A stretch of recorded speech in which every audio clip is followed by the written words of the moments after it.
Imagina um detector de fumaça. Todo mundo conhece. Ele foi feito para salvar vidas. Quando há fumaça, ele dispara. Quando não há, ele fica quieto. Simples, eficiente, essencial. Agora, imagina que esse detector trava e começa a apitar para sempre. Sem nenhuma fumaça, sem fogo, com tudo em ordem e ele disparando. Aí o alarme não para. Não importa o que você faça, ele continua apitando. É exatamente isso que acontece no cérebro de quem tem fibromialgia. E hoje eu vou te mostrar o porquê. Fica até o final desse vídeo, porque ele vai mudar a forma com que você entende a sua própria dor. Sou o Dr. Carlos Gropen, médico fisiatra, especialista em dor, e esse é o terceiro vídeo da série sobre fibromialgia. Nos dois primeiros, falamos sobre o diagnóstico, sobre por que a dor não aparece nos exames convencionais e por que é tão difícil o diagnóstico e demora tanto. Hoje vamos dar um passo além. Vamos entrar dentro do cérebro e entender o mecanismo que mantém essa dor viva. Ao final desse vídeo você vai entender três coisas basicamente: como o cérebro saudável processa a dor e por que isso é essencial à sua sobrevivência. O que muda na fibromialgia e como o sistema de alarme trava, aquele exemplo que eu dei, e por que esse ciclo se mantém sozinho. E também o que significa para o tratamento. A dor existe por uma razão. Ela é um sistema de proteção, um sistema de alerta que o corpo envia ao cérebro, dizendo: atenção, algo aqui precisa de cuidado. Quando você coloca a mão em uma superfície quente, a dor faz você tirar a mão imediatamente, antes mesmo de você pensar e ter um raciocínio sobre isso. Quando você torce o tornozelo, a dor te obriga a poupar aquela região para não aumentar a lesão e para que possa se recuperar. A dor, nesse sentido, é inteligente. Ela é proporcional ao perigo e ela passa quando o perigo passa também. Mas como esse processo acontece dentro do corpo? Vou tentar simplificar sem perder a precisão. Quando um tecido do seu corpo recebe um estímulo potencialmente perigoso, células especializadas chamadas nociceptores são ativadas. Nociceptores, pense neles como sensores de perigos espalhados pelo corpo inteiro. Esses sensores enviam um sinal elétrico. Esse sinal viaja pelos nervos até a medula espinhal. Na medula, ele sobe até o cérebro, passando pelo tálamo. E aí acontece algo fundamental. O cérebro não recebe o sinal e simplesmente aceita. Ele interpreta. O cérebro analisa todo o contexto, o que está acontecendo ao redor, o histórico daquela sensação, o estado emocional do momento, que é da pessoa que está sentindo dor. E então ele decide: isso é perigoso o suficiente para virar dor? E se sim, quanta dor? Isso explica porque a mesma lesão pode doer de formas completamente diferentes, dependendo do contexto e da causa. Um atleta que torce o tornozelo durante uma final importante muitas vezes não sente a dor na hora, sente só depois, quando o jogo termina. Por que isso acontece? O cérebro avaliou o contexto, concluiu que continuar jogando era mais urgente do que sentir a dor e modulou o sinal doloroso de acordo. A dor é uma construção do cérebro, não uma transmissão direta do corpo. Isso não significa que a dor é imaginária, significa que ela é muito mais complexa do que parece. E é exatamente essa complexidade que nos ajuda a entender o que dá errado na fibromialgia. Em uma pessoa saudável, o sistema de dor tem dois movimentos essenciais. Ele amplifica quando existe o perigo real ou imaginário, e ele inibe quando esse perigo passa. Amplificação e inibição desliga, alarme, silêncio, dualidade. Na fibromialgia, o equilíbrio entre esses dois momentos se rompe. A amplificação aumenta, a inibição diminui. O resultado é um sistema nervoso que grita quando deveria falar calmamente ou sussurrar. E isso tem um nome técnico bem estabelecido. Chama-se sensibilização central. E acontece em vários níveis ao mesmo tempo. No nível dos neurônios da medula espinhal, os sinais de dor chegam e são amplificados antes mesmo de chegar ao cérebro. No nível do cérebro, as áreas responsáveis pelo processamento da dor ficam hiperativas e as áreas responsáveis por inibir a dor ficam menos eficientes. O resultado prático qual é?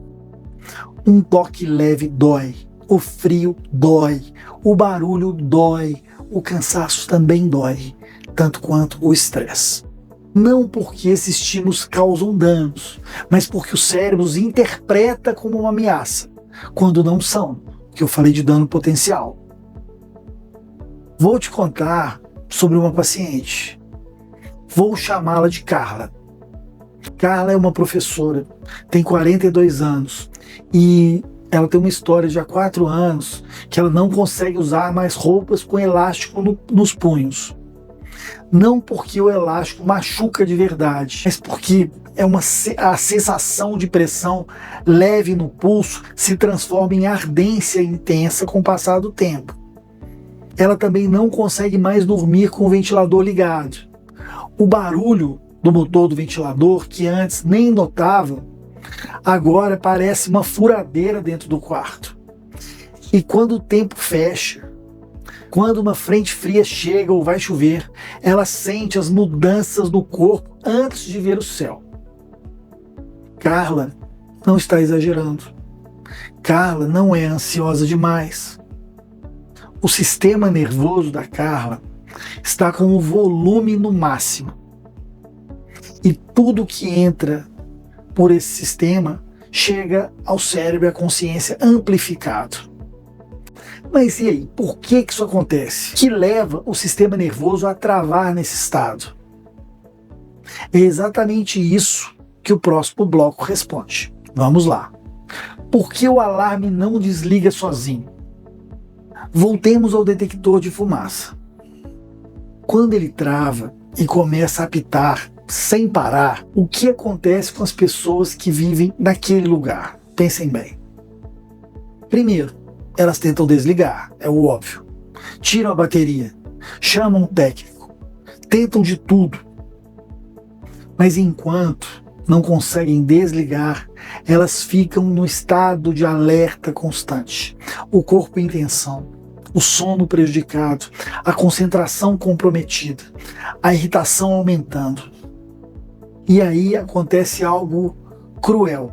O próprio estado de alerta constante começa a alimentar o alarme. O estresse mantém o sistema nervoso ativado. A falta de sono aumenta a sensibilidade à dor. A dor piora o sono ruim aumenta o estresse. O estresse, por sinal, amplifica a dor. Ciclo vicioso. É um ciclo que se alimenta sozinho. Na fibromialgia, esse ciclo tem um nome, tem componentes muito bem definidos. Primeiro componente, o sono não reparador. Estudos mostram que pessoas com diagnóstico de fibromialgia têm alterações nas fases profundas do sono. O sono nessas pessoas não cumpre sua função restauradora.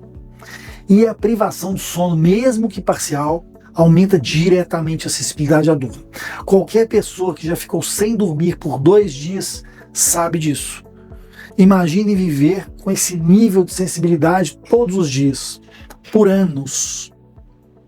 Segundo componente, o estresse crônico.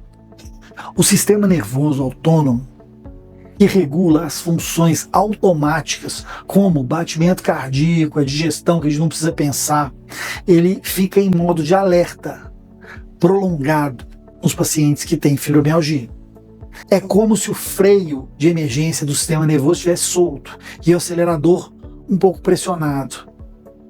Isso consome muita energia, mantém o corpo em estado de prontidão constantemente e alimenta a sensibilização central com o passar do tempo. Terceiro componente, a inatividade. Quando a dor é intensa, o instinto natural é parar de se mover, não é mesmo? Poupar o corpo, tentar evitar o que dói. Mas na fibromialgia, o repouso prolongado piora a situação. Os músculos ficam mais rígidos, a circulação diminui, o sistema nervoso, sem os estímulos normais do movimento, fica mais sensível ao menor sinal. É o paradoxo da fibromialgia. O que parece que vai aliviar, muitas vezes pode piorar. Gente, se esse conteúdo está abrindo algo para você, deixa seu like agora, isso ajuda a levar esse conteúdo para mais pessoas que precisam. Quarto componente, a neuroplasticidade negativa. O cérebro aprende. Esse é um dos seus poderes mais extraordinários. Mas ele aprende tanto as coisas boas quanto as coisas ruins. Quando um circuito de dor ele se torna ativado repetidamente por muito tempo, o cérebro começa a fortalecer esse circuito neural.